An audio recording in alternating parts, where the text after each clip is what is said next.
Halo, perkenalkan nama saya Tuti Setiawati dari kelas B program studi sistem informasi untuk mata kuliah perencanaan strategi SITI. Nah, di sini saya akan menjelaskan tentang 5 review jurnal yang telah saya buat. Yang pertama, jurnal 1 itu judulnya perencanaan strategi penerapan teknologi informasi, studi kasusnya pada PT Manara Cipta Metalindo. Dari jurnal ini yang menulis yaitu Muhammad Farul Rozi dan Maila Putri Utami. Jurnal ini merupakan jurnal pendidikan teknologi informasi dengan volume 3 nomor 1 edisi tahun Maret 2023 dengan jumlah total halaman 74 sampai 81. Latar belakang jurnal ini yaitu yang pertama, penelitian ini menyoroti kebutuhan PT Manara Cipta Metalindo untuk menerapkan teknologi informasi secara strategis. Perkembangan TI yang pesat menuntut perencanaan yang matang, namun perusahaan menghadapi kendala seperti infrastruktur TI yang belum memadai, SOP tidak konsisten, dan implementasi yang belum optimal. Isu utama dan konteks penelitian dari jurnal ini, yang pertama ada isu utama. Isunya itu TI belum optimal dalam proses bisnis, infrastruktur TI kurang memadai, SOP dan implementasi TI tidak konsisten, tidak ada perencanaan strategis TI terstruktur, ancaman kompetitor dan resiko eksternal TI meningkat. Konteks penelitian ini ada pada dilakukan di PT Manara Cipta Metalindo Manufaktur, fokus pada unit organisasi IT, bertujuan meningkatkan efisiensi dan efektivitas melalui teknologi informasi. Metodologi yang digunakan dalam jurnal ini adalah metodologi dengan menggunakan framework perencanaan strategis TI, yaitu 4 langkah. Pertama, tujuan, kedua, studi perpustakaan, ketiga, analisis kebutuhan bisnis, yaitu SWOT, dan terakhir kesimpulan. Hasilnya itu ada berupa SWOT. Yang pertama, kekuatan atau strong, yaitu tim TI solid, dukungan manajemen kuat, komunikasi antar departemen baik, inovasi berkelanjutan. Ada kelemahan atau weakness, yaitu SOP tidak konsisten, infrastruktur TI kurang memadai, implementasi belum optimal, ini maintenance, keamanan data lemah. Terus ada peluang atau opportunity, pasar luas termasuk online, dan perkembangan TI yang pesat. Kemudian ada ancaman atau trends, yaitu banyak pesaing baru, resiko bencana, dan serangan eksternal. Hasil dari matriks SWOT itu menempatkan perusahaan pada kuadrat 1 PO kuadrat, menunjukkan peluang besar namun dibatasi kelemahan internal. Kemudian ada jurnal 2 yang berjudul Perencanaan Strategis SI pada Perusahaan Pengolahan Makanan. Penulisnya Eka Novitasari dan Alvin Hidayat. Jurnal ini termasuk jurnal Janitra Informatika dan Sistem Informasi dengan volume 5 nomor 2 edisi tahun Oktober 2025 dengan jumlah halaman 90 sampai 99. Jurnal ini penelitian ini menyoroti pentingnya TI sebagai sumber daya utama untuk meningkatkan daya saing perusahaan pengolah makanan. Meskipun telah menggunakan teknologi informasi, perusahaan menghadapi fragmentasi sistem, inefisiensi produksi, biaya tinggi, dan ketidakselarasan antara TI dan tujuan bisnis. Metodologi dan hasil utama dari jurnal ini yaitu, pertama, metodologi yang digunakan adalah metodologi Anita Cassidy. Itu ada berupa initial phase, itu studi literatur pengumpulan data. Kedua, development phase, positioning atau analisis bisnis SWOT, analis IC review, IC SWOT, dan IC scorecard. Direction visi SI, prioritas proyek, rencana SI, recommendation itu berupa roadmap dan business case. Last page-nya kesimpulan dan saran. Hasil dari jurnal itu adalah SWOT bisnis, kuadrat 1 agresif, SWOT-nya, kuadrat 2 rasionalisasi perlu perubahan strategi, scorecard-nya infrastruktur teknis terendah. Visi SITI baru mengembangkan penyedia layanan berbasis SITI. 33 rekomendasi solusi sistem informasi atau teknologi informasi. Estimasi total investasinya sejumlah Rp755.417.544. Yang ketiga, jurnal yang berjudul Perencanaan Strategi SITI Dinas Perhubungan Kota Salatiga.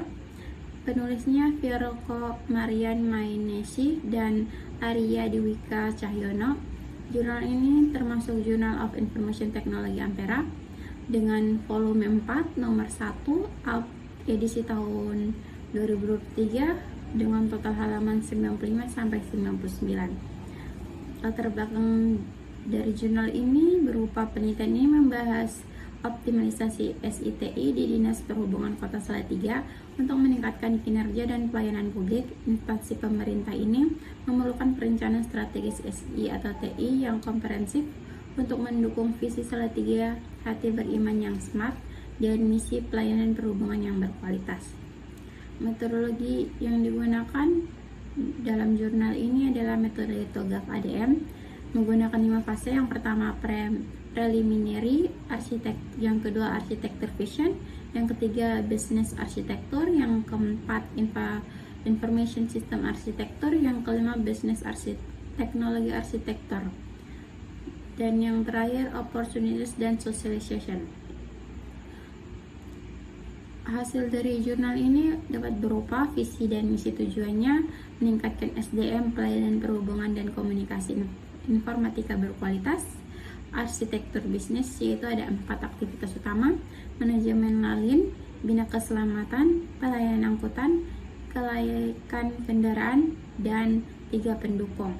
Yang kedua ada arsitektur SI, 7 solusi sistem informasi direkomendasikan termasuk sistem informasi manajemen lalin, sistem informasi keselamatan, sistem informasi pelayanan angkutan, dan lain-lain. Yang ketiga ada arsitektur teknologi, rekomendasi infrastruktur, internet, modem, firewall, router, PC, server, database server, LAN, dan topologi jaringan. Dan yang terakhir hasilnya ada peluang dan solusi.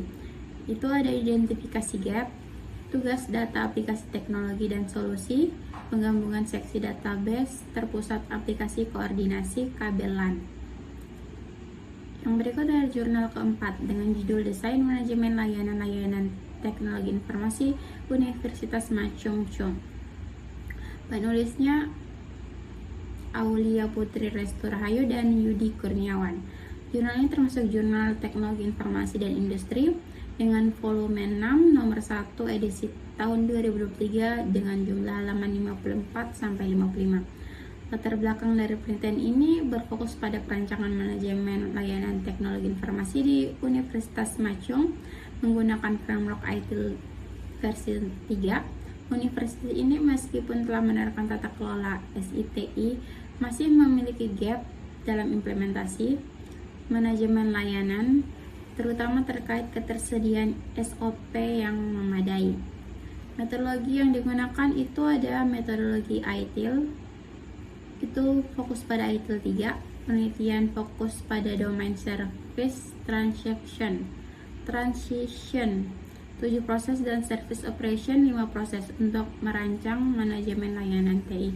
Hasil dari jurnal ini berupa hasil service transition menghasilkan 18 SOP baru mencakup change management, change evaluation, service assets and configuration management, release and deployment management, service validation and testing, dan yang terakhir ada knowledge management.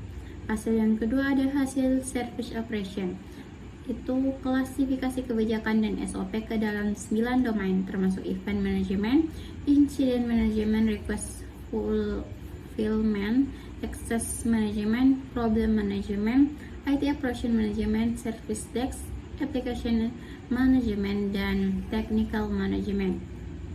Kesimpulannya dari sini, Universitas Macung membutuhkan standar operasional atau SOP harian berupa layanan sistem informasi atau teknologi informasi dengan 9 SOP paling dibutuhkan yang telah diidentifikasi.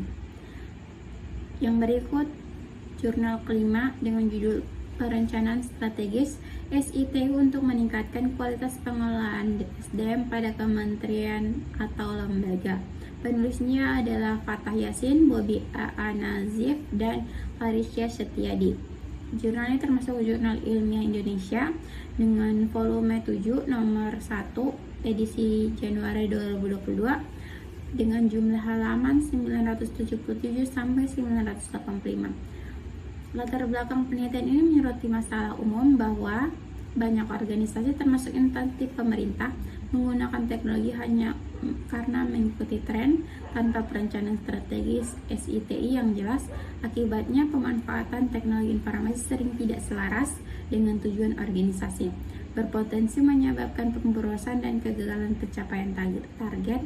Studi ini juga mengisi celah penelitian karena berfokus pada instansi pemerintah non-profit, berbeda dari penelitian sebelumnya yang banyak meneliti organisasi profit. Metodologi yang digunakan adalah metodologi word and paper. Analisis dilakukan menggunakan tools Mission Model Canvas untuk menggambarkan model bisnis organisasi, Value Chain untuk menilai aktivitas internal, McFarland Strategy Grid untuk memetakan portofolio aplikasi, analisis tren teknologi berdasarkan Gartner Intelligent Digital Mesh, serta gap analisis untuk mengidentifikasi kesenjangan antara kondisi saat ini dan kebutuhan strategis. Hasil dari penelitian ini ada berupa hasil analisis bisnis menggunakan MMC menunjukkan fokus utama pada kualitas layanan kepegawaian. Value Chain menemukan 7 aktivitas utama. Yang kedua, portofolio sistem informasi saat ini 16 aplikasi terdiri dari 12 key operasional dan 4 support tanpa aplikasi yang bersifat strategis. Yang ketiga, ada rekomendasi strategi sistem informasinya. Ada 2 aplikasi baru, CSDM, aplikasi induk, dan KMS, Knowledge Management System. 7 aplikasi direkomendasikan untuk upgrade atau integrasi, 8 aplikasi dipertahankan sebagai lainnya dihapus. Rekomendasi strategi TI mencakup penerapan teknologi baru seperti AI Foundation, Intelligent Things atau IoT, Cloud to End, dan Conversational Platform atau Chatbot. Manajemen SITI, peningkatan kompetensi SDM TI, dan pembentukan tim kerja yang solid. Kesimpulan dari jurnal ini, perencanaan strategis atau sistem informasi atau teknologi informasi sangat penting untuk efektivitas biaya dan keselarasan dengan tujuan organisasi. Yang kedua, organisasi harus berhenti hanya mengikuti tren teknologi tanpa perencanaan. Rekomendasinya, transformasi mindset kepegawai agar teknologi dipandang sebagai bagian dari strategi. Peningkatan hard skill dan soft skill SDM teknologi harus ditingkatkan. Sekian hasil presentasi saya. Terima kasih.